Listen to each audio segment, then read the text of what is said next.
I know most of you, and more importantly, the American people, have many questions related to Hurricane Harvey. And as you all know, the president was in Corpus Christi and Austin earlier this week. And today, at the president's direction, the vice president, Mrs. Pence, and 5 cabinet secretaries are back in Texas meeting with local officials and storm survivors and thanking many of the first responders and other volunteers. The president's team here has been working around the clock to support state and local authorities following the storm. And now I want to bring up Tom Bossert, the president's Homeland Security Advisor, to provide an update on the administration-wide effort to support the recovery and relief efforts in the wake of Hurricane Harvey. He'll make a few opening remarks and then stay to take questions specific to the storm and what the administration is doing to help the state and local authorities and the people of Texas and Louisiana. And as always, after Tom speaks and takes your questions, I'll be back up here to take questions on other topics. Thanks, guys.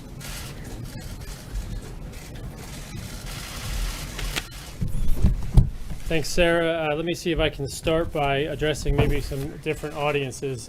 We've got international audience, national audience, state and local audience, and I want to see if I can speak to each one of them with a brief update on where we stand. From the international perspective, we've had heads of state from a lot of different countries. In particular, I would stress today, yesterday, the heads of state, Mexico and Canada, called to express their condolences, their prayers and thoughts, but also assistance if they could lend anything to the effort.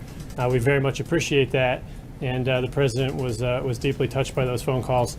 I joined him for the call from Justin Trudeau just moments ago, and we appreciate the neighborly gesture quite seriously, and it's an international expression of what we're seeing here at a very local level. We've got neighbors helping neighbors in Texas and Louisiana, but also neighbors that aren't in close proximity internationally expressing help. So our international neighbors of Canada and Mexico are also offering their condolences, and we very much appreciate it. We're seeing deployed assets now from a lot of states. I know we've got 28, for instance, search and rescue teams and task forces from, I think, 16 different states, all sending down their support to Texas. That's a pretty large activation. In fact, I believe that that's the first time we've activated all the task forces since 9/11. So this is a all hands on deck operation, and it's not just a federal one. There are state and local officials from all walks, even from Pennsylvania, where I'm from. There are people now addressing this problem by getting their hands dirty and going right down to Texas to help. So we want to stop and say thank you to them for that. And then if I can move to the nation. Many of you are watching this and you want to hear from us what we're doing. I want to make sure you understand that you should continue to have confidence in what we're doing as a government. There are significant commodity numbers and numbers of personnel and material moving into this affected region, and it's an increasing number every day as we move forward. But I would be remiss if I didn't stop and say that none of that matters if you're an affected individual. So 10,000 liters of water doesn't matter if I don't have the 1 liter I need to drink right now. And so if I could, I'd like to stop and give a message or two directly to the people who need the assistance. And if I can, this might sound a little bit mundane from a White House podium, but if you're in need of assistance and you have access to a functioning computer, if you can get to a shelter or someplace where you can do this, it's very important that you go to www.disasterassistance.gov. You can find what you need there to register for the assistance that you might need. If you don't have access, but you can find a working telephone, 1-800-462-7585. Again, 1-800-462-7585. There's another number that FEMA's given us of 621-3362. I'm going to clarify and say I think 621, 1-800-621-3362. That's the number. 3362 spells FEMA. That second number of 7585 is the TTY number. I want to make sure that people use those numbers and use those resources to register. I'd also like to give them the advice that it's never too early to call your insurance adjuster. Make sure if you have property loss or damage, you've got that process underway. It can take some time. There's going to be a high volume of calls, and we want to make sure that your needs are attended to as soon as possible. So that's where we stand right now. I'd like to go through a few additional messages. Life-saving and life-sustaining operations are still underway. We've seen some hospitals suffer some damage in Beaumont. Most of you that are tracking the event have seen that. The DOD and the HHS officials responsible for coordinating the federal response here are actively figuring out and deploying resources to help move those patients to better definitive care locations. So we will see probably upwards of 7,000 estimated patients moved into better and safer definitive care hospitals elsewhere in Texas and we'll see that happen expeditiously, and I'm quite comfortable with where those operations stand. Secondly, a little word of caution: a lot of lost lives end up in this time zone right after a response. We lose, unfortunately, some lives in an immediate disaster, but then in the immediate response and recovery phase, people will use chainsaws, people will remove debris, people will be stressed. The elderly, when they're stressed, you heard Dr. Fauci say, tend to get sick. That sickness can lead to death, unfortunately. And so, unfortunately, we will see additional losses of life if history is any precedent here, or if that history is any prologue. We will see a additional loss of life. So please try to avoid that. Try to avoid strain and stress. Try to get to where there's food, water, and shelter, and take care of yourself so that you can then take care of others.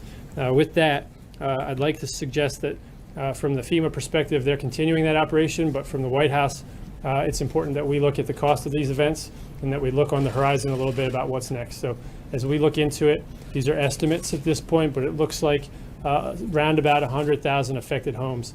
That's a big number. We're going to have 100,000 affected homes, all with different degrees of insurance, some with flood insurance, some underinsured, some uninsured. We'll have to address those on a case-by-case basis as we move forward, but I want to put a scope and magnitude on this. We're also going to have damage to publicly owned infrastructure. And so what we will do as an administration is put together a responsible supplemental request for Congress, appropriations request. We'll make that request shortly. We'll make that request based on the information that we have now, and what we'll do then is come back later for a second supplemental request when we have additional information that would make a more informed total for Congress to consider. So I'd like to stop on that point and take a few questions. Question for you. Obviously, after Hurricane Sandy, some money flowed fairly quickly, but the big bill didn't happen until 2 months after the hurricane hit. Hurricane hit on October 29th. The bill was signed into law on the 6th of January. How important is it, do you believe, with Texas for Congress to get that money through faster? The president promised it would happen quickly. Yep. So 3 things here. First, you have to look at the health of the Disaster Relief Fund, which is funding most of this operation. That was a relatively healthy fund. It had about $3.6 billion in it heading into this storm. That allowed us to get through the initial response operations. That drawdown rate, though, is something that we keep a close eye on. We're going to need to go up and ask for a disaster supplemental shortly. We are also, secondly, heading up into the end of a fiscal year. And so any available money from a regularly appropriated perspective at a department or agency is running out. The end of the fiscal year is upon us. And so Congress had already planned to provide us some replenishment into that fund through the regular course of operations. And then thirdly, if there are and there will be needs for additional funding in the future, as those drawdown construction numbers become more clear on the recovery phase, we'll be able to look at them and ask for a third, kind of bite at the apple on this. So that's where we stand, and I'm not worried at all that we don't have the money right now for the operations underway and the operations that we foresee in the next month. Sir, can I go first? Thank you. You mentioned the offers of assistance from the leaders of Canada and Mexico. Will the president be accepting any of those offers of assistance? Sure. The answer here is that the president didn't get into the specifics, and neither did the heads of state calling. So I think their primary purpose was to express and extend their prayers and their thoughts and their condolences to those that lost their lives. What we'll do is turn over to FEMA at the Department of State to accept that request for additional actual concrete, or tangible assistance. FEMA then, as an Office of International Affairs, they'll figure out how to integrate that with the operators. If we have unmet needs that they can offer some valuable supply for, we'll take that. But there's no reason to not take that assistance. Can you get back to us and let us know exactly what you guys said yes?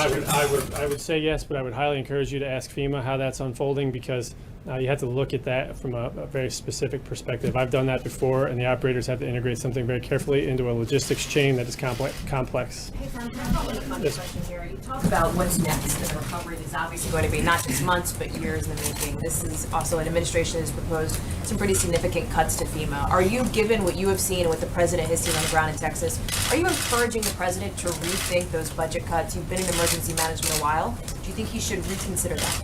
No, there's a number of misnomers on that. So the core operating function at FEMA is going to be well funded under the president's proposal.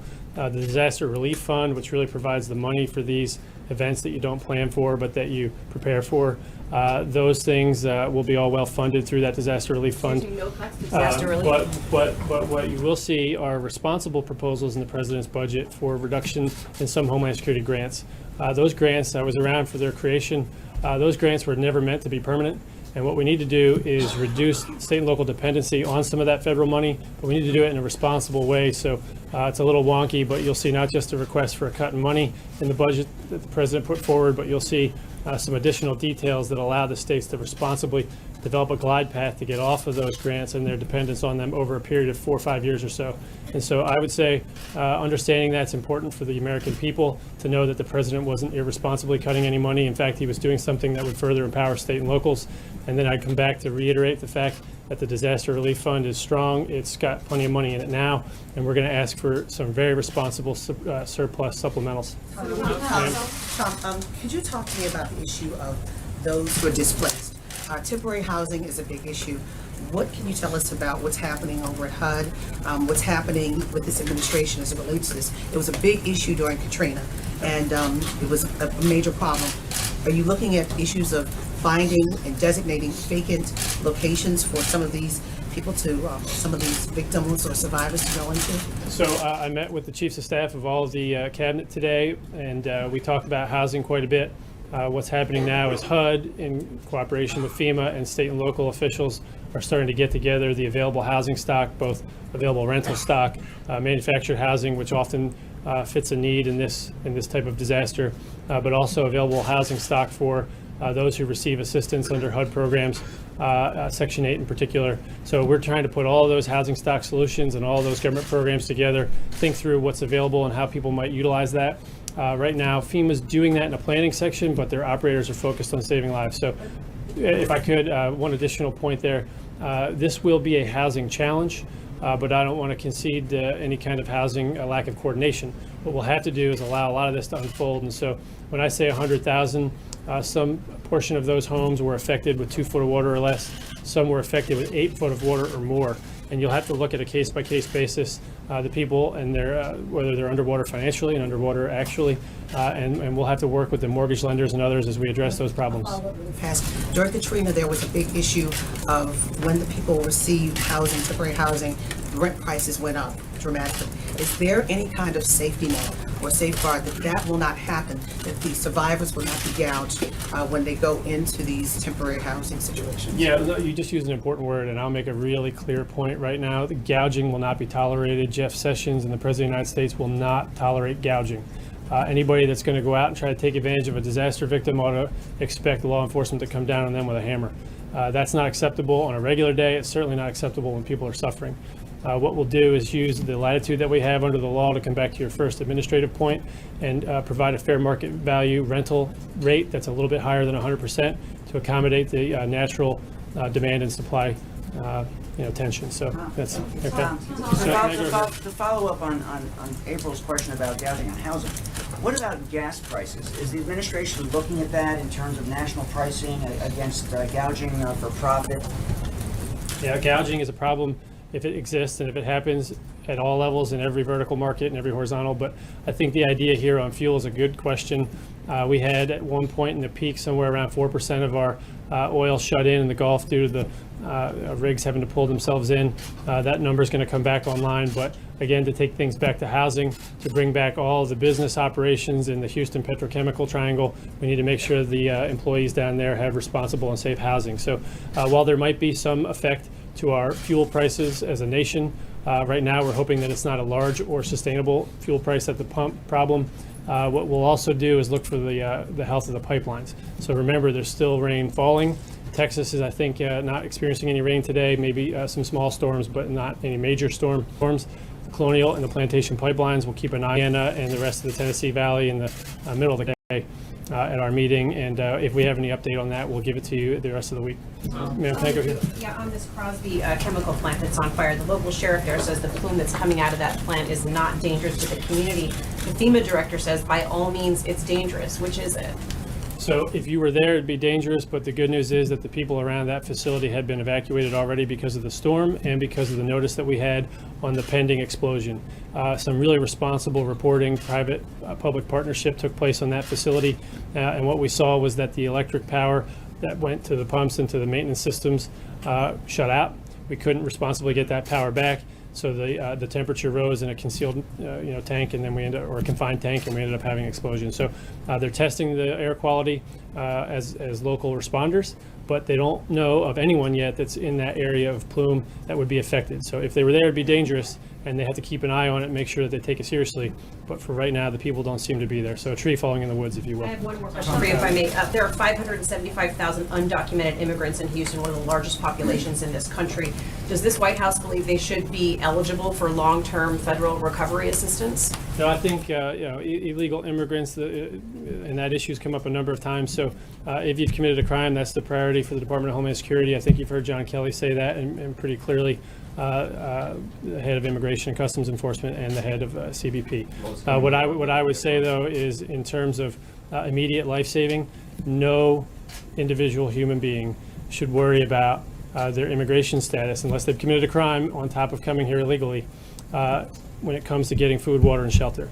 So the authorities won't be conducting any routine swipes or searches inside those shelters. Those are shelters for food, water, and providing kind of insulation against exposure. So that will happen, and we won't go start rounding people up when they show up there. We don't want to discourage that. Now, subsequently, our priority will be illegal immigrants that have committed crimes. They're going to be rounded up, as they always are, and taken out of this country if we find them. I think that's pretty clear. Sir, can I go here? Thanks a lot, Tom. 15 oil refineries went offline as a result of the hurricane. Is it your understanding that they've gone back online? Is this a concern for you? Are there any thoughts of tapping into the SPR, because this represents 25% of the U.S. oil refining capacity? Yeah, so I don't have an answer for you on the SPRO right now. Certainly the president will make that decision if necessary. You don't want to tap into the Strategic Petroleum Reserve if you don't have the refinery capability to handle that. So I haven't checked today on the status of the refineries, but I know people have, and I can get that answer back to you. We worry about that, but for right now, I'm not aware of any major damage to the refineries, and so that's why I suggest that to the earlier question, we might have an effect to fuel prices, but it shouldn't be a huge one. Don't hold me to it. We'll come back tomorrow and give you a better answer. Can I go right here? Two questions. First off, Superstorm Sandy, the federal recovery package was around $60 billion. Governor Abbott has suggested this might exceed $100 billion.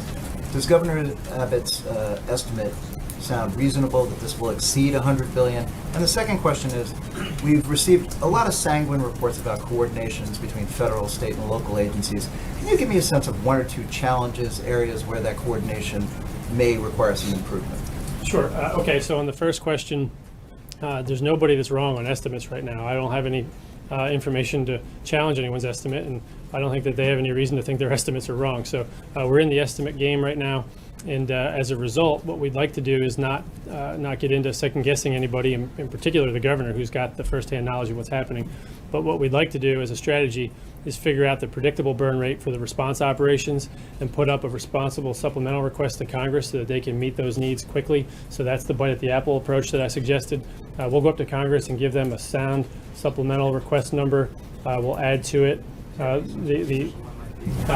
think we've got some internal numbers that we're thinking, but I don't want to get out in front of Director Mulvaney as he works with Congress.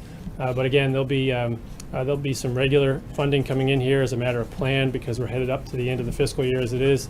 And then we'll have a supplemental request later when we have better understanding and when we've got a better handle on the damage. We can come back with a responsible last, so to speak, supplemental request and get the Congress to give us an informed amount of money. So, sir. The second part of the question, Tom. Oh, sorry, Were there any areas where coordination has been wanting, where you've seen a need for improvement?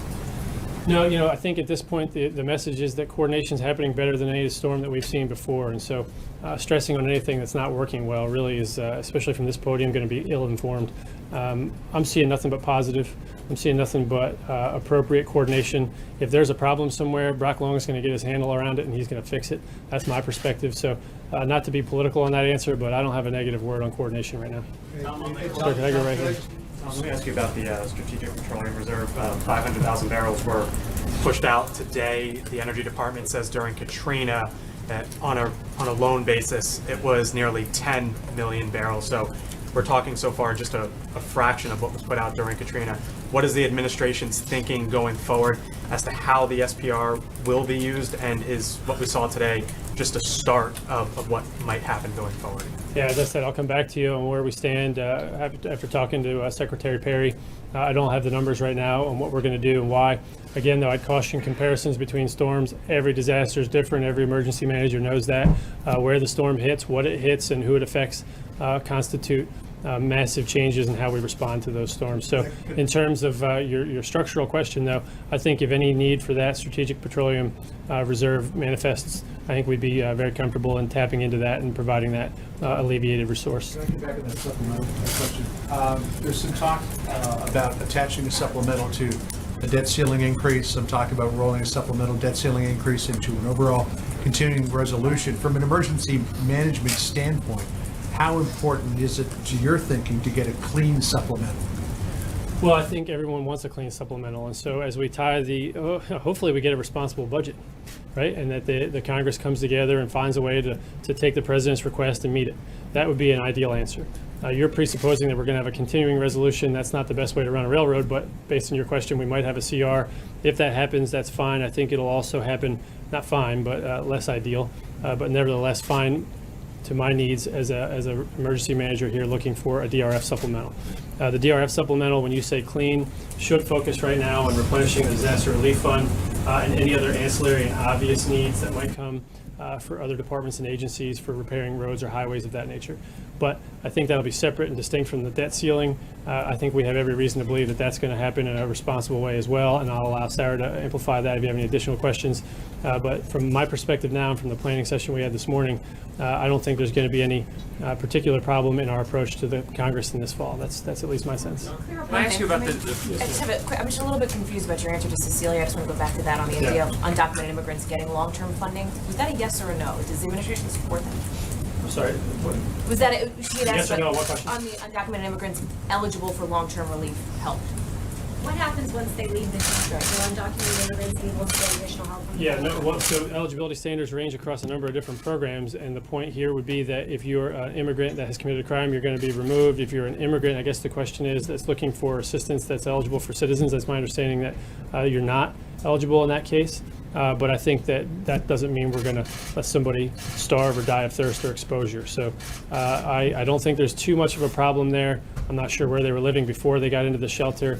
I'd be making some pretty gross suppositions at this point that I'm not prepared to answer. But I understand the hypothetical you're driving towards, just not looking to deal with it. Director Rice has made it clear that he views coming to the U.S. legally as a crime, and that they pick people up and deport them. And so you're saying that the priority is still to deport people who have committed a crime on top of that. So I'm over here from the acting Director Rice, and so if you are an undocumented immigrant and you did have a home and that home was destroyed in the flood and you are in a shelter, what happens? There's a lot of ifs there, and I'll figure that out as I deal with them. But from my perspective, the priorities couldn't be any clearer. So I don't think that I even know how to begin to answer that question.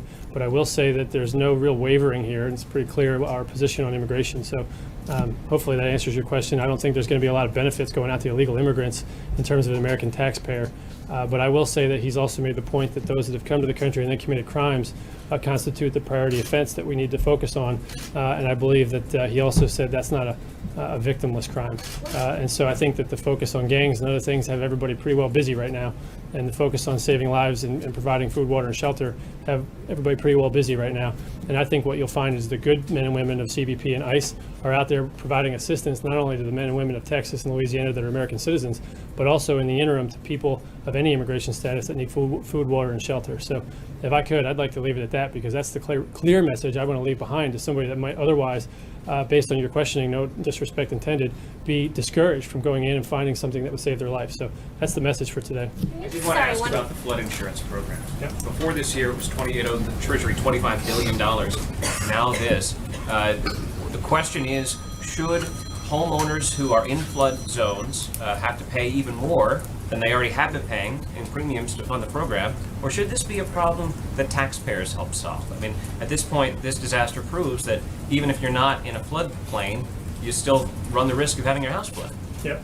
So a couple of questions here, and I'm going to give you a couple of answers. First, just for clarity, because there are people right now suffering that are looking for immediate answers. For clarity's sake, if you have a flood insurance policy and you've been paying your premiums, call and get your claim in. There is no problem. There is no shortfall. We have enough money to meet those claims, and you're going to get what you've got coming to you under your policy. So that's the first, I think, answer here for the National Flood Insurance Program. The second one, for people watching this, you have to understand that that flood insurance program is coming up to be reauthorized. It's about to expire. It's going to have to be reauthorized, and I have every confidence that Congress will reauthorize that program. And the third part of your question is, how much money is left in that fund under the borrowing cap or borrowing authority? And the answer is enough. I think it's $8.6 billion to get through this round of claims and then some. It'll push us into the late fall, winter timeframe when we have to get into discussing what the forecast projections are. And then the last part of your question is a future policy discussion. I think that this administration has been pretty clear that we'd like to see some responsible reforms to the National Flood Insurance Program. I don't think now's the time to debate those things, as we need to help people that have pending claims, but we'll debate that late fall here as we come up with good policy ideas to help move that back into a risk-based, private sector, hopefully supported solution. But FEMA's been pretty clear about how to do that and to do it responsibly so as to not throw anybody off that's on that current program. So for anybody that doesn't know, you can't buy a flood insurance program in this country that's not underwritten by the United States of America. The agent that sold it to you might be a private agent, and that's a public-private partnership that's been working since the Reagan administration. But at the end of the day, that standard flood insurance policy that you have, SFIP that you have, is underwritten by the federal government. So can I go back in the back? Cecile's question about undocumented. The president is reported to be poised to make a decision about the DACA program. Right now, the Dreamers who are in that program believe that they are documented, to work, have work permits, etc. There are those who are in the pipeline who've applied for extensions or are new applicants. In the time going forward, what is your advice to them about their risks of being deported in any of those three categories under the DACA program? Yeah, so the question's on deferred action against childhood arrivals. And I think what you'll see is that my position today is that the administration is still reviewing the policy.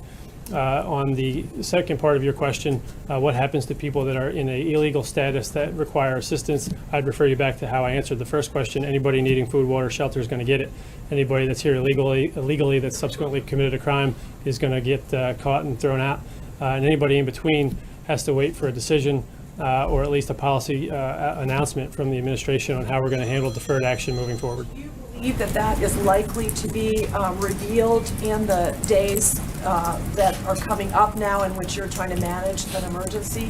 Well, I don't know the timing of that, but as soon as the president's ready to announce the result of our policy process, he'll do so. Have you been consulted on the decision? I have. Just want to ask, will be the threat of lawsuits from the state attorney general, does that affect the decision or influence the decision at all? Say that one more time. The threat of a lawsuit from the state attorney general that sends a letter to the DOJ, will that affect the decision at It all? won't affect the policy decision, but it will affect the timing of it. We certainly have to watch the lawsuits and how they matriculate through the courts and when the deadlines would be imposed. That'll inform our decision-making process, but it won't affect the policy decision. If I could now, I think I see Sarah standing up. I've been told to turn to, I think we have Skype questioners. Not that you folks in Washington, D.C. don't matter to me, but for the rest of the people watching, I'd like to turn to, where do I turn? We've got Skype questioners. Where do I go? Okay. So I think first, is it somebody from Texas that's going to ask a question from Skype? And how do I get that, Sarah? Here we go. Sir, you're on. Go ahead. Okay, Greg Grugan, Fox 26 in Houston. Greg, Okay. we got you loud and clear.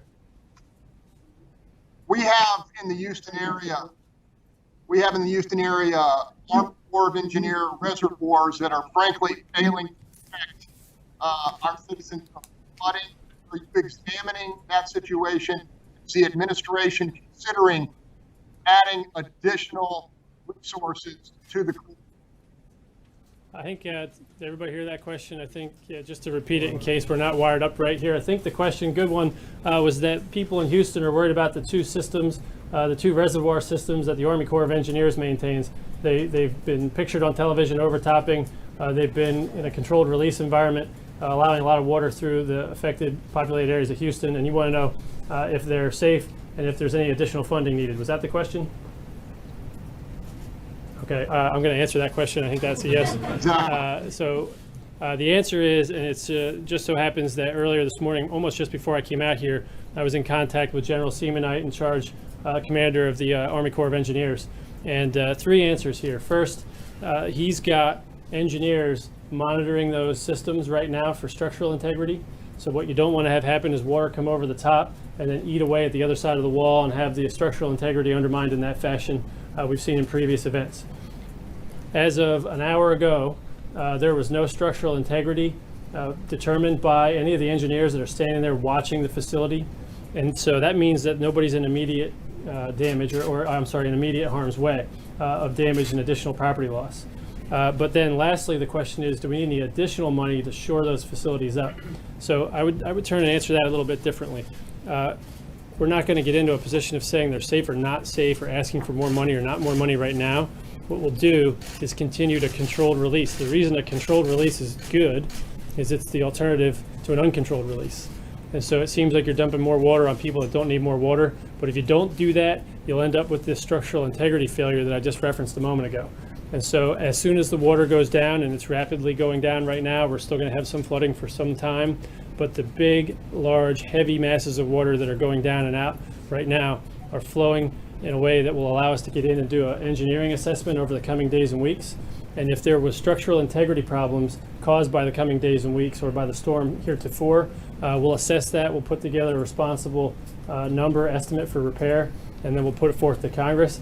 And then very last on that, we'll do it in a way that thinks through a mitigation perspective. You just don't want to rebuild it to the way it was before and then have it undermined again. So when you put federal dollars into a project like that, you want to make sure you do it smartly so that the next storm doesn't cause any structural problems. So that's the way that process will go. It'll take a little time for the engineers, but the good news right now for the people in Houston is that both of those reservoir systems are holding up, and there's engineers sitting there watching them on a 24/7 basis. So thank you for that question, and thank you for doing what you're doing down there. I hope your home hasn't been affected. All right, do I have another question? A lot of friends. Is there one more?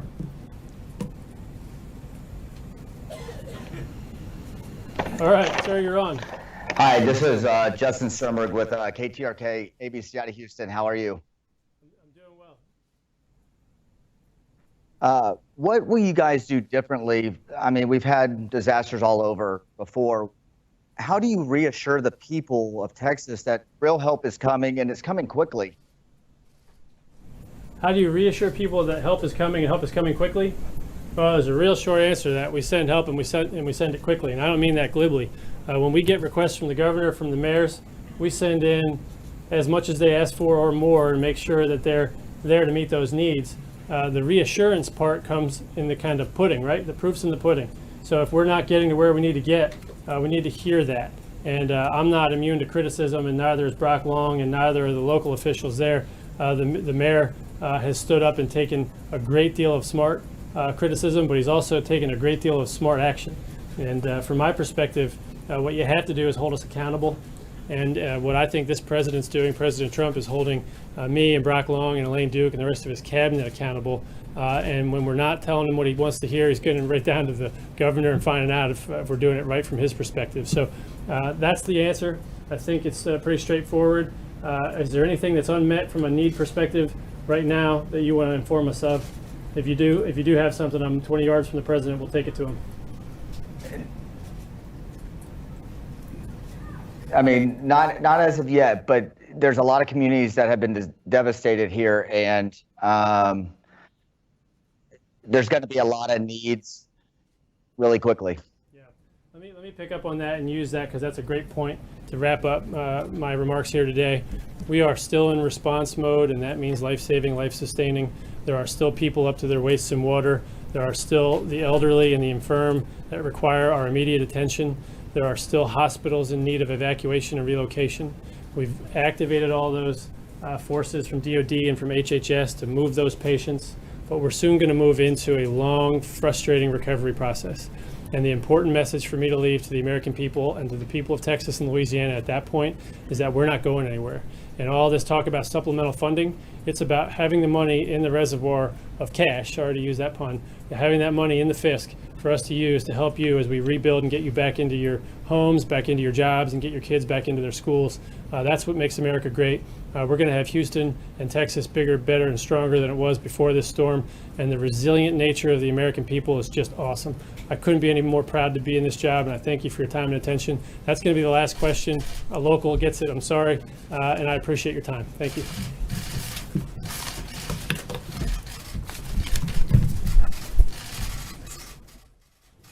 Thank you, Tom.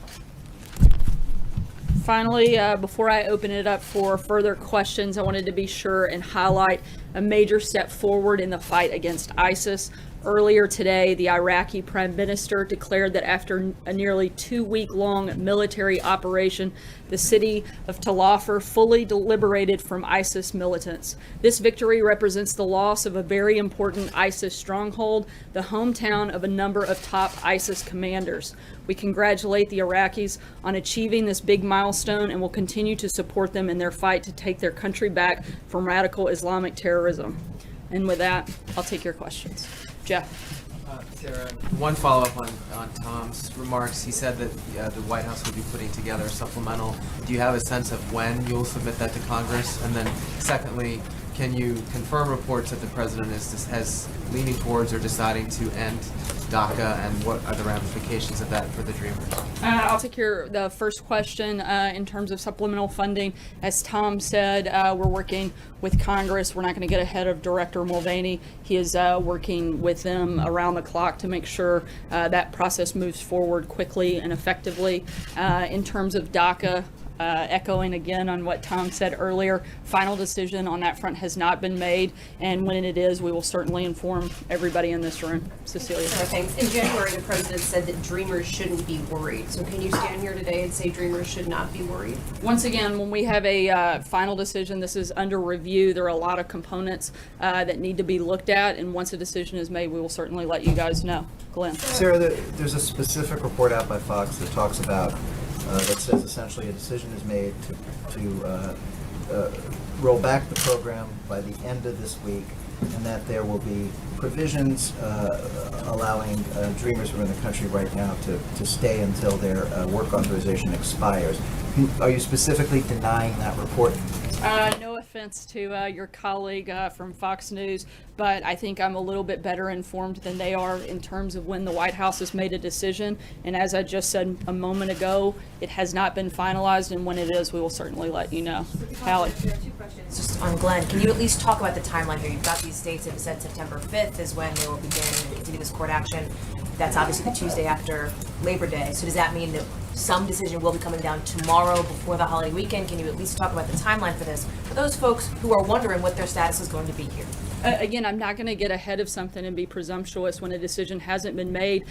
We don't know when the final review is going to be completed, so it would be disingenuous for me to create a false timeline that simply just isn't workable. Timeline is not, you guys don't even think about There are a lot of conversations around the timeline and when that has to be made, and again, that hasn't been fully reviewed and vetted and decided. And just one more on Harvey, Sarah. There's obviously been a huge outpouring of support from people all around the country for the victims of Harvey. You've seen people lining up to volunteer. You've seen people donating tens of millions of dollars. Can you speak to what the president and his family have done regarding donation for Harvey relief personally?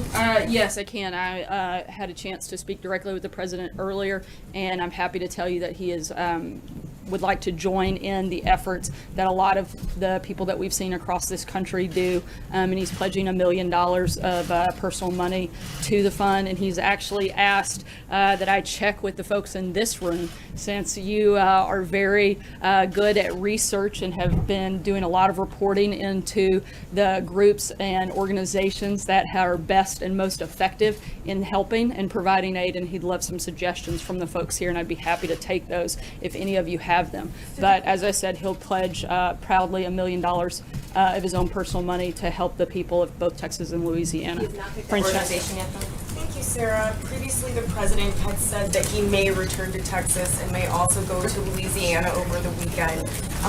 Do you have an update on the president's travel schedule? We know that Vice President Mike Pence is there today. And if the president is going, where might he go? And will he meet with evacuees while he's there? The president and the first lady will be traveling both to Texas and Louisiana on Saturday. The specific cities and locations are being finalized. Hopefully we'll have that information for you later today. I believe as of right now, tentatively, he plans to be in the Houston area of Texas and possibly Lake Charles, Louisiana. But again, varying on conditions, that may change a little bit. That's a tentative plan at this point. On taxes before we move on as well. Yesterday, the president went to Missouri to push for tax reform. He has said, the administration has said that they'd like to see a bill before the House of Representatives in September. But there's differences between where the administration is and where House GOP leaders are. Do you still expect that to happen in September? As we've said before, this is going to be a big priority for the administration, certainly moving through the fall. The biggest part is that we make sure that we get it right and that we provide tax relief to middle-class America and that we help Americans across the board. That's the goal, and if we can do that by September, that would be great. Blake? Sarah, picking up on that, with the president hitting the road yesterday, he made it seem as if this should be a simple bipartisan fix. However, Democrats are saying that there should not be tax relief for those who are the wealthiest 1% of earners. Does the president believe that the wealthiest 1% deserve tax relief? The president laid out clearly what his big priorities were yesterday. I'll be glad to repeat those.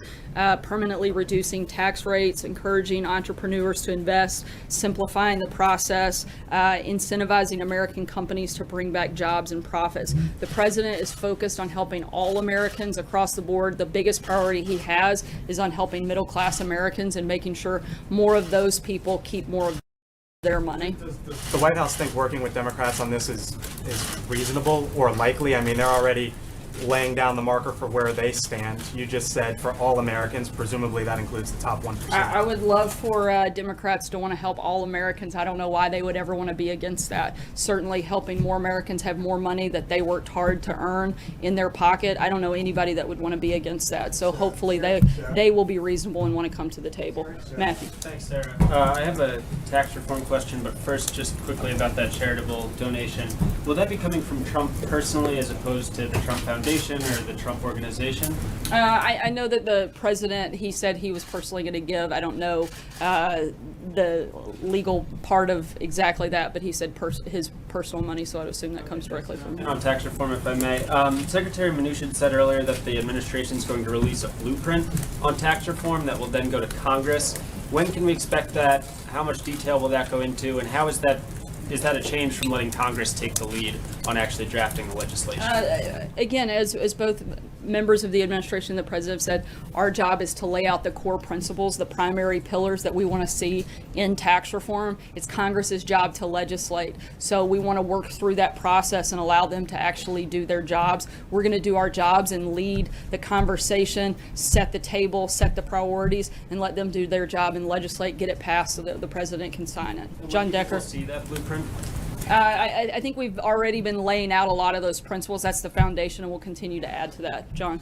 Thanks, Sarah. Is this push for tax reform the priority for the president and the administration right now? Have you put the repeal and replace effort to the side for the moment to focus exclusively on your tax reform proposals? As the White House, I don't think you ever get to exclusively focus on only one issue. It's certainly one of the top priorities for the administration moving into the fall. But as we've said many times before, we can walk and chew gum at the same time, and we plan to push through a lot of different things throughout the fall. John?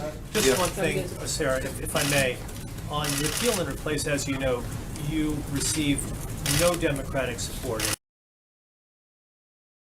either the House or the Senate. As far as tax reform is concerned, are you expecting a different result? Do you think you can get Democrats to support some sort of legislation that comes forward from both houses of Congress? As I said a minute ago, I would certainly hope so. I don't know why any Democrat would be against wanting to provide tax relief for hardworking Americans, particularly those in the middle class. I think it would be a very sad and a big mistake. John Gizzi. Yeah, thank you, Sarah. Just one question. Just one. Just one on politics. The president gave a very strong endorsement through Twitter of Senator Luther Strange in his bid for nomination in the special election. The runoff is coming up in September 26th. There have been published reports that the president is backing away from that endorsement and not taking sides, which would make him the first Republican president in 47 years not to back an incumbent senator for another term. Is he as committed to Senator Strange, or has his position changed since the original primary? Due to the legal restrictions that I have, I cannot answer anything political from the podium, so I have to leave that to outside folks and the president himself to answer that. Catherine? Oh, walking back to you. Today in an interview said, was asked about plans to put Harriet Tubman on a $20 bill. He was vague in his answer. During the campaign, the president called this pure political correctness. Is the administration reversing those plans to change the $20 bill? I'm not aware of any policy change. I'd certainly have to check into that. Peter? DACA. Sorry, I promised I'd come back to you. Okay. On DACA, in February, the president said he would treat Dreamers with heart. Does the president stand by his statement to treat Dreamers with heart? Absolutely. The president stands by his statement. Right now, this is currently under review, both from a legal standpoint primarily, and until that review is complete. Again, as I answered before, we don't have anything to add further on that Would front. rescinding DACA be treating Dreamers with heart? Again, I'm not going to get into a back and forth until a decision's been made on this Then front. quickly, the Hold on, retaliation let me come today. to him, and if I have I'll time, do it come right back after. to I'll you. go right after Chip then. Shifting to Russia for a moment with the decision to the See, he announcement jumped in today. there for you. The announcement Teamwork. today by the State Department on closing 3 facilities in this long tit for tat that has been going on with Russia. A lot of analysts now say that relations between the U.S. and Russia are at the lowest point since the Cold War. Do you agree with that? And if so, whose fault is it? Look, right now, we're requiring the Russian government to close its consulate general in San Francisco, a trade annex in Washington, D.C., and a trade annex in New York City. These closures have to be completed by the September 2nd. We've taken a firm and measured action in response to Russia's unfortunate decision earlier this year. We want to halt the downward spiral, and we want to move forward towards better relations. We'll look for opportunities to do that, but we also want to have equity in the decisions, and anything beyond that, I would refer you to the State Department. Are those relations worse than they've been since the Cold War, or at least in decades? I don't think so, but And determined to improve relations with Russia. look, and and, it just and gone as I downhill. just said, we're going to look for opportunities to do that, but we're also going to make sure that we make decisions that are best for our country. Right, go ahead. Sarah, thanks. Senators Grassley and Graham revealed today that they have evidence suggesting that former FBI Director Comey made a decision to not charge Hillary Clinton several months before the investigation actually wrapped up and before they interviewed Hillary Clinton. Does the president know about this, and does he believe that that adds weight to his decision to fire Comey? I'm not sure if he is aware of that revelation, but if it is as accurate as they say it is, I think that would certainly give cause and reason that Jim Comey was not the right person to lead the FBI, and hopefully all of your colleagues will follow suit in covering that story. Zeke. Thanks, Sarah. I just want to go back to tax reform real quick. You mentioned the president laid out a bunch of core principles. One of those, presumably, the effects of whatever the tax plan is on the budget. Has the White House taken a position on whether the tax plan needs to be revenue neutral, or is the White House willing to accept a tax plan that would essentially raise the deficit? The president's talked a lot about the deficits over the course of his campaign at the White House. So, is he laying down the market there? Not at this time. I don't have any further announcement on that front. Fred. Oh, thanks, sir. A couple questions on Obamacare. Some governors today came out in favor of a sustainability approach, been talked about among even some Republicans in the Senate. I want to ask you, would the administration outright oppose any type of Obamacare bailout for insurance companies? I can't imagine that it would be something we would want to be involved in, but I would have to refer you to HHS specifically on that question. And secondly, the president tweeted in July, I believe, that talked about taking away the Obamacare exemption for members of Congress and staff. Is there anything that would stop him from taking that action now? I mean, he's something that could be done executively. Why hasn't that been acted on? I think that's something he is certainly still considering. Alex. Policy. The UN said that last week a Saudi-led coalition in Yemen killed 42 civilians. Is the president concerned about the humanitarian situation in Yemen? Something that we're certainly keeping an eye on, and I would refer you back to them for anything further at this point. Sarah, the Kuwaitis are saying today that the Emir will be here next week to meet with the president. I was just wondering if you could confirm that. And then on the Russia diplomatic move, did the president initiate this? This was a decision made by the president, yes. And on the Kuwaitis, I'm not ready to make an announcement on that. I'll have to check on the specifics of that. Sarah? Sarah, the president has made clear that he believes all options are on the table when it comes to North Korea and has seemed to indicate that the military option is certainly among them. But is negotiating still on the table? Absolutely. All includes all. So I think that would certainly include diplomatic, economic, and military options. Sorry, just one quick follow-up, just as we are getting closer to Friday. Can you tell us whether the president still has confidence in Gary Cohn? Yes, the president is working hand in hand with Gary and the rest of his team on tax reform. As I've said several times earlier today, that's a big priority for the administration moving into the fall, and Gary is an integral member of the team leading that effort. April? Sarah, on the issue of repeal and replace, since this president is so dead set on trying to make sure that he replaces and repeals Obamacare, what's happening with the website? Is there still active enrollment on that website? As far as I know, I'm not aware of any reason that it's not, but I'd have to certainly check into that. I'm not checking into the Obamacare website daily, so I'd have to look into that. You're not actively encouraging people, you're more so saying repeal and replace?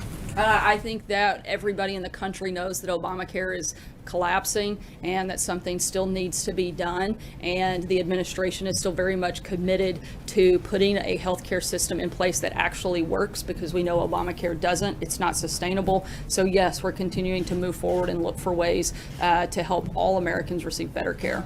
HBCU conference, is it possible, I asked last time, can you give us the list, because we're still hearing more and more from other colleges and universities in the HBCU community who are saying they're absolutely not coming, and you say it's at capacity and you have a waiting list. Is there any way that you can share some of those names? Yeah, I think the Department of Education is housing that, but again, I will try to look into that. I meant to do that last week. Thanks so much, guys. Happy having a great day.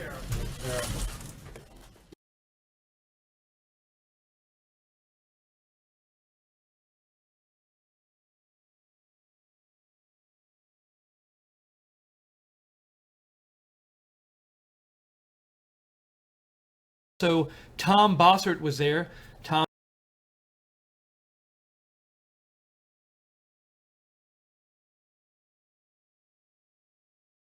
Bunch of questions.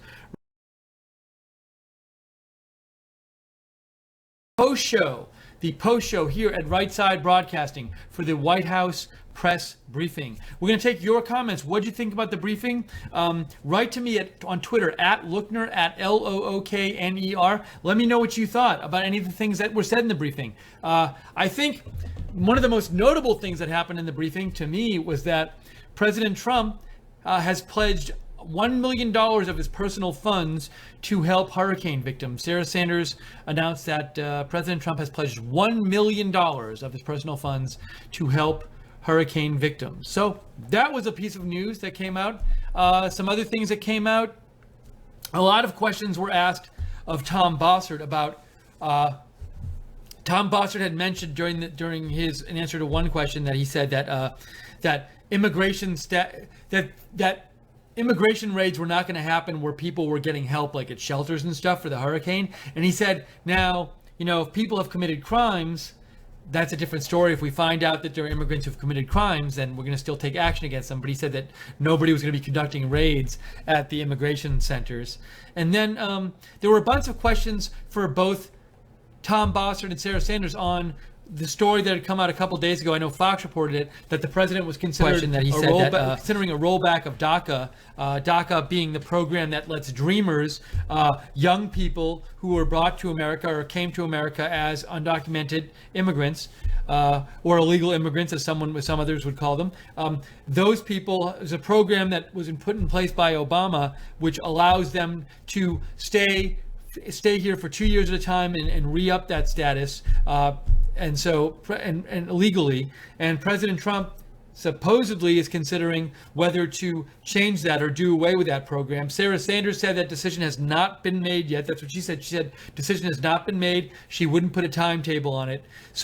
But there were a lot of questions on that. As soon as that started being talked about, there were like a number of questions. The press was very interested in asking about that. So what do you think? Let me get to your comments. At Lookner on Twitter is where to write to me. At Lookner, at Lookner. I want to hear what you have to say about the briefing, what you thought about it. Also, if you like our coverage here at Right Side Broadcasting, hope you consider making a donation. Your donations let us stay on the air. We are viewer supported. So if you want to donate, you can go to rsbn.tv/donate. rsbn.tv/donate, or just go to the YouTube chat right next to the broadcast and click on the $ at the bottom of the YouTube chat.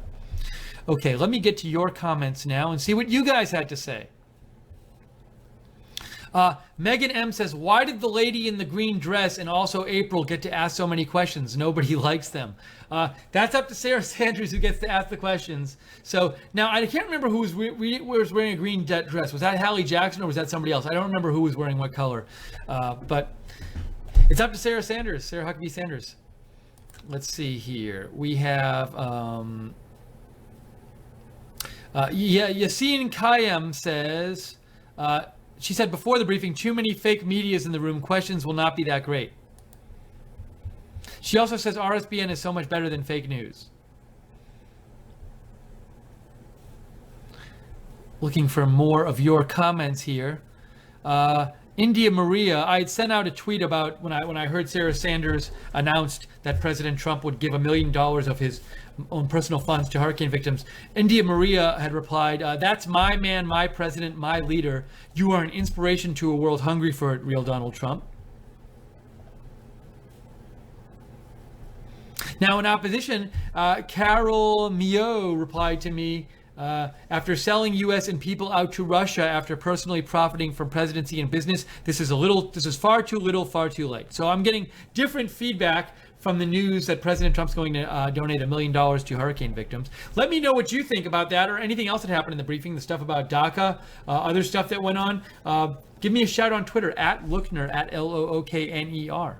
This is Right Side Broadcasting. We're covering the post show. This is the post show for the presidential briefing. Also, if you want to know about our breaking news videos, we cover breaking news all the time. We spent 4 days covering the hurricane. We're going to cover it, come on, whenever the next big breaking news story is. Be sure to subscribe to us on YouTube and click the notifications bell. That way, you get notified whenever we come on the air, right when we come on the air with a live news video. Also, thanks to the moderators in the chat room on both the web and YouTube for helping us out today, as usual.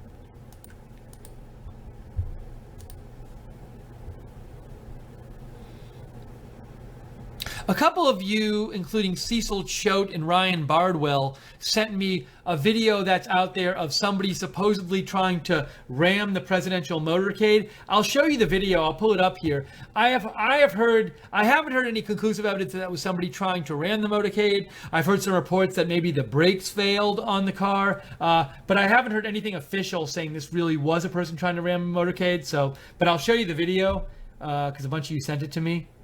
Let me just call it up here. If I can find it real quick, I will show it to you. I promise you.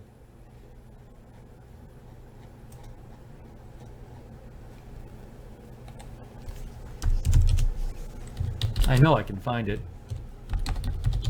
It's just a bunch of people have been talking about it. So I figure why not show it, especially since here, let's see here. Seeing all these people posting pictures of it.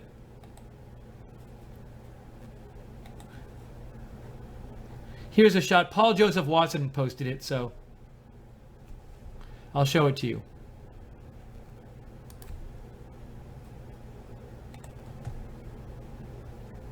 Now he says alt-left terrorist, but again, I have no information that this was actually an act of terrorism or attempted terrorism. But here's the video. You can see the motorcade's about to come by.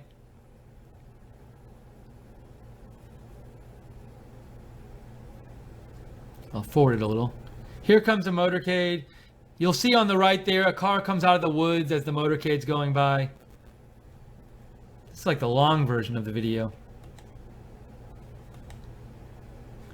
There's the car. Hold on, I'll go back. Ready? Watch on the right. There's the motorcycles. Pan back to the right. You'll see on the right a car comes out of the woods in a second.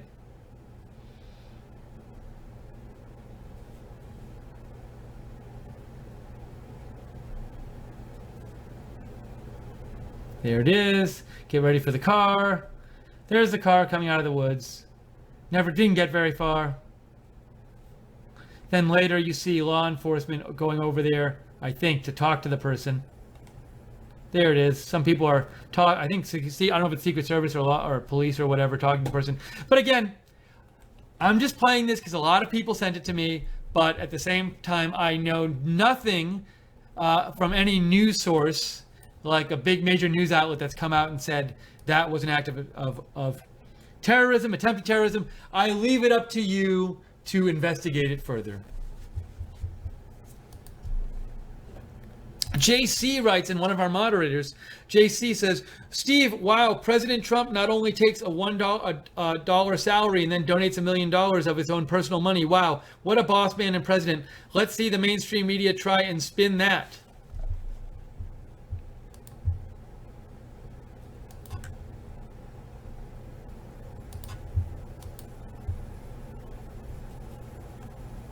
Texas Cowboy says, Sarah Huckabee Sanders has been a big plus to the public face of the White House. She handles the press like a boss. So it sounds, Texas Cowboy, that you like the way she handles the press better than Sean Spicer does.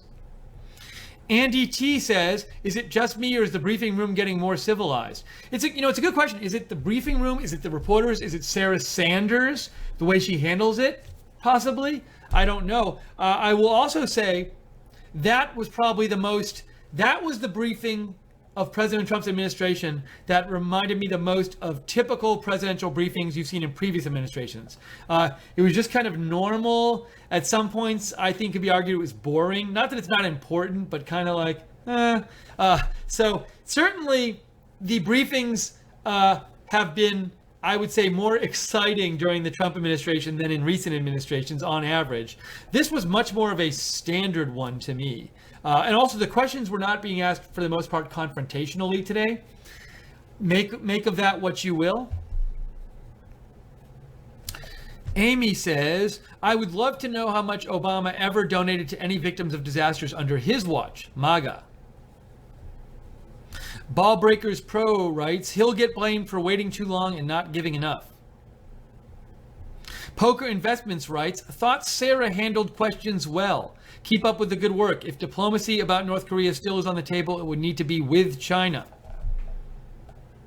Write to me. Let me know what you thought of the briefing. I want to hear what you guys have to say. At Lookner on Twitter, at Lookner. If you like to follow breaking news, also feel free to follow me on Twitter because I post about breaking news a lot. You can follow Right Side Broadcasting on Twitter at RSB Network. Marcia Paulina writes about the news about President Trump's donation. Wonderful.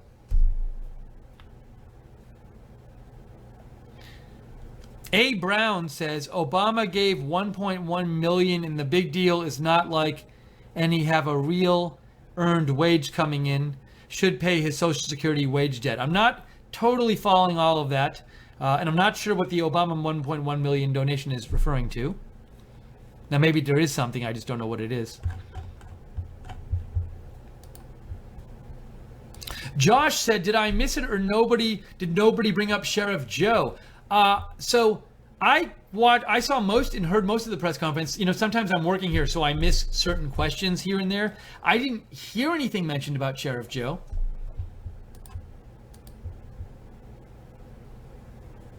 Yeah, I did not hear that. Also, one thing Sarah Sanders said, Tom Bossert says the White House will ask Congress for an initial Harvey disaster relief bill shortly, and a second disaster relief bill is likely. Let me get to some more of your messages here.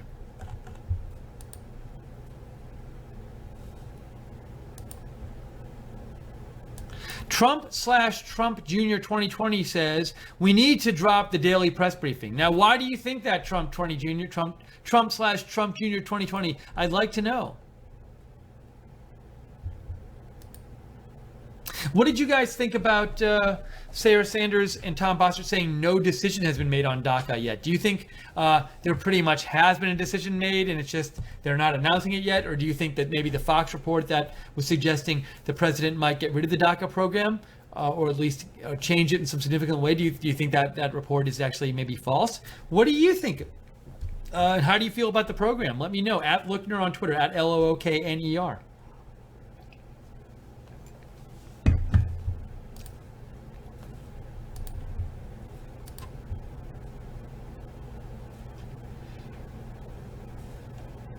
Badger Fool says, Trump asking the media room where to donate was a nice touch, I thought. Grade A trolling by the boss man.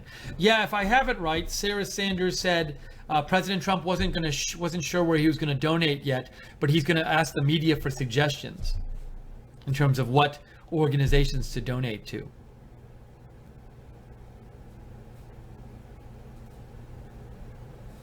Sharon writes, thank you, Steve and RSBN Network for keeping everyone informed. Wish you guys could get press pass. Rocco Zilla sent me some photos.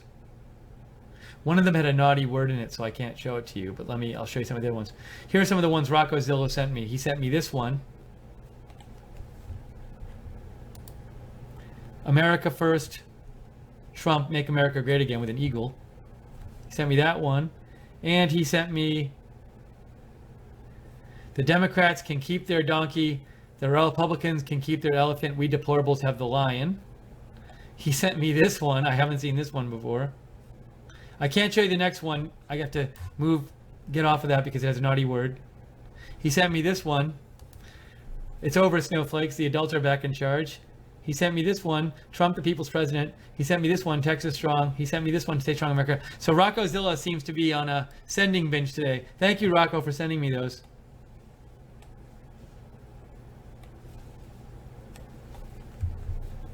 This is the post show. We do the post show. Every press briefing, we do a post show. And we want to hear from you. What do you think about the briefing? Write to me on Twitter, at Lookner, at Lookner. Ooh, I got a couple messages here. Emails, so I'm going to check these from Greg Jackson. Greg, what did you send me?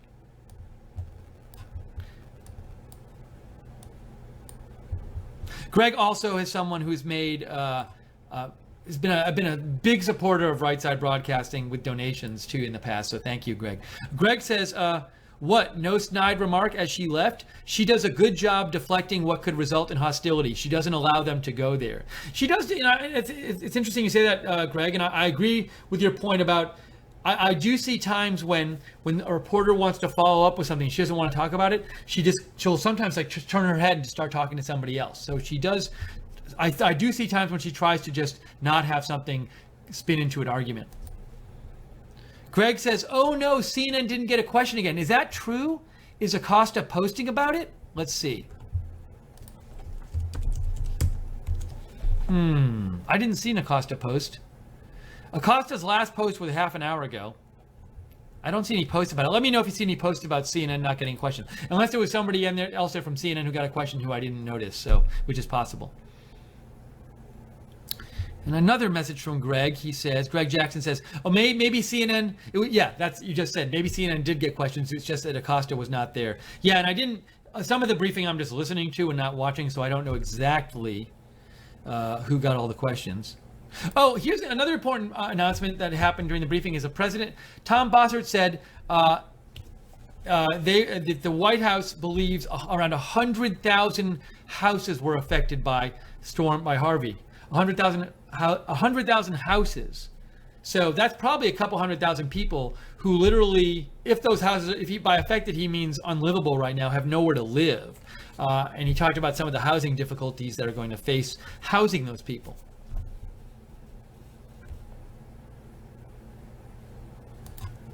Shane Finch writes, is it me or are there many more in attendance at briefings during the Trump administration? I don't know. I'd have to look at the old footage. I honestly don't know. It's possible. Yeah, so, and this is happening, guys. A few people on the live chat have said that the movement on the back, so I'm not sure what you mean by this. Some people have said the movement on the background behind you is irritating. I think those people are right. Please consider changing the background for your next broadcast. So I guess people don't like that. Some people don't like the Stars and Stripes movement, I guess, and they think it's too much movement. We're trying different things. I'll pass it along to Joe and Jake, and we'll see. Maybe we can try something else and let people see. Maybe some people like it. I don't know. So we're trying different things. But just, look, we're always open to hearing your feedback, so I don't mind hearing constructive criticism. Christine Bestgen writes, observation on Trump. I would like to point out Trump never called the Texans victims in any of the speeches I heard him give. I believe the mainstream media is freaking out because they have a victim mentality. Hence, they're attacking him about no empathy. I believe Trump sees survivors, not victims. Your thoughts, sir? Well, I think it's an interesting point. I see both sides of this. I see people, some people have said, look, President Trump, when he went down there, he's really focused on helping people. And he just wanted to take care of business. And he's a business president and he's a businessman. And he's just focused on business stuff. And he wants to do his best to get the people as much help as possible. He's there to solve a problem. Whereas some people said, maybe he could have, part of the president's job in that situation is maybe to show some empathy. So, I see different arguments here. We don't tell you what to think here at Right Side. It's up to you. What you think about that?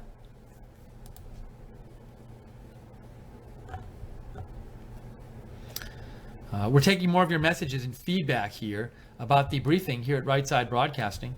Write to me on Twitter at Lookner, at Lookner. Trump/Trump Jr. 2020 says employ the Barron cam. If there was a Barron cam, I bet it would be very popular. Yassine Qassem says, would you have the opportunity to have a reporter who would ask questions on behalf of Right Side in the White House? The only way to get there is to ask Sarah, Right Side, hashtag Right Side. So this is a question we get once in a while. And basically, it's certainly possible that if we were big enough to have somebody full time in DC doing this, they would let somebody go there. I don't think that even if somebody was allowed to go there from Right Side, we would often get to be asked questions, because usually, the people who really get to ask questions are like the CNNs and MSNBCs of the world and stuff. But, the larger issue here with us is just that, look, I think a lot of people think we're bigger and have more money than we do. We rely from month to month to stay on the air on your donations, and we have an extremely small staff. We are bare bones because we have to spend as little as we can to stay on the air. So that's why we're asking for donations. We don't love asking you guys for donations. We hate it, actually. We'd rather not have to ask for donations, but that's what we need to survive and stay on. And hopefully, as we keep growing and getting more subscribers and people discover Right Side, we eventually won't have to ask for donations, and we can expand and we can have a full-time correspondent in DC. We would love to, but for now we have to keep it small. So that's why we ask for donations. If you'd like to see us get bigger and even just see us stay on the air and cover more news as an alternative to mainstream media, please consider donating, because that's what keeps us on the air. We would literally not be on the air if we didn't get enough donations from month to month. So if you'd like to donate, you can donate at rsbn.tv/donate, rsbn.tv/donate, or you can click on the $ at the bottom of the YouTube chat room. And don't forget to find out when we're coming on with the air. We're doing a lot of breaking news videos lately, and so if you want to know when we're coming on with those, subscribe to us on YouTube and click the notifications bell.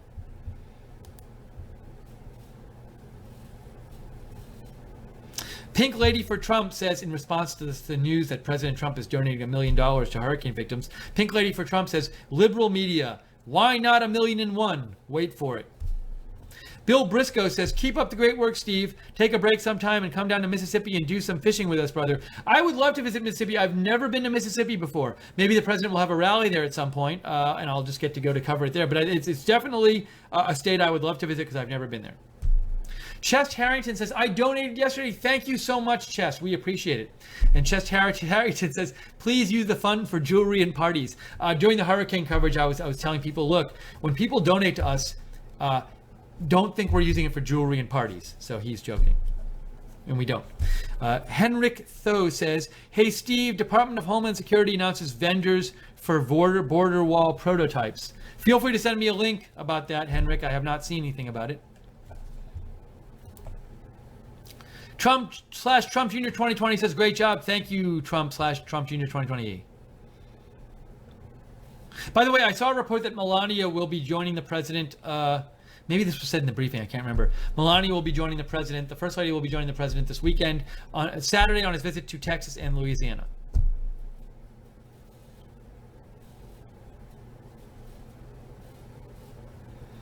Let's see. God bless U.S. What is this? I don't know what this is. This is a response to something else. I'll send you a meme I got sent. I'll show you a meme I got sent by Artform Kafefe. Kafefe sent me this meme. Where'd it go? Here it is. It says, think I can't get Mexico to fund the wall? Well, I got the media to fund my campaign. Checkmate. We're going to be on the air a few more minutes here. If you have comments, get them in now at Lookner on Twitter. Write to me there.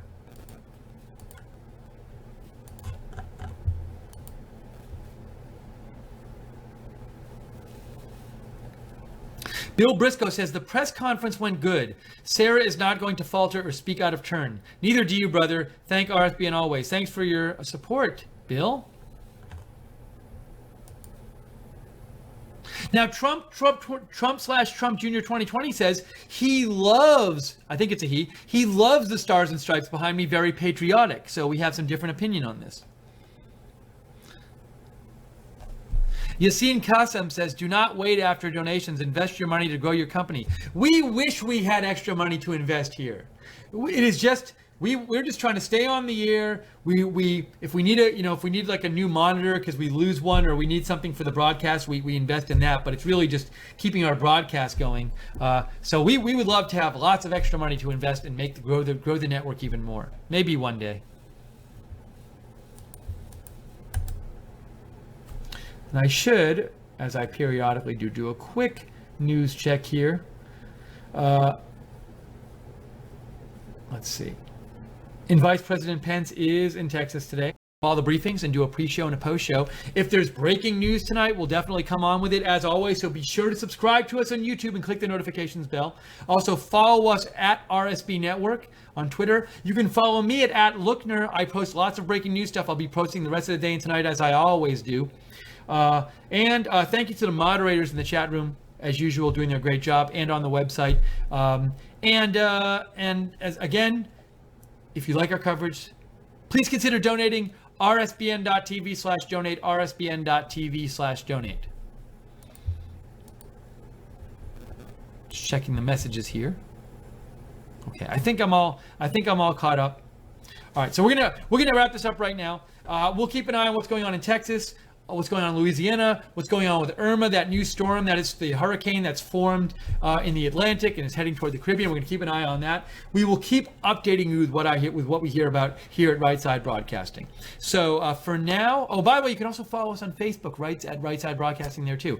But for now, this is Steve Lookner for Right Side Broadcasting. Thank you for watching our coverage of today's briefings. Hope you have a great day.